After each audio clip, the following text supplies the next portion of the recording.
Here are the results of the glazing test that I did, and I'm beginning to think I need to change the medium. There's a couple areas that worked out nicely. This black and white area, sometimes they don't really turn as brown, like this reddish on top of this green, turning that a little bit more brown. And I'm going to kind of go through these and look at areas that work and areas that don't work. This red on top of green again, getting into this dark brown color.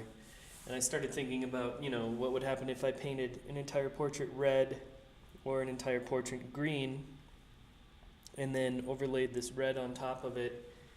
And another thing with glazes, I think, is the color intensity is really important. So not thinking about the glaze so much as something that's just, thinned out, but something that really has color. And these layers of color, where they're the most successful is where they're actually a little bit more intense color. As you use less color, they start being less successful in my eyes. And then the other thing I did was I just put a layer of resin on top of this thing that I was working on.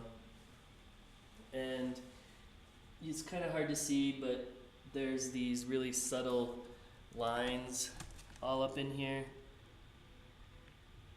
Try to focus it in on there. You can barely see it, but I combed all these lines, as you remember in the previous video.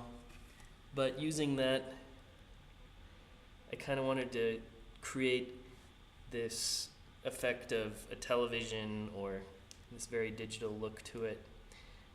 But the resin itself made this kind of nice glowing atmospheric piece. But again, this will be a background piece, not necessarily a finished work.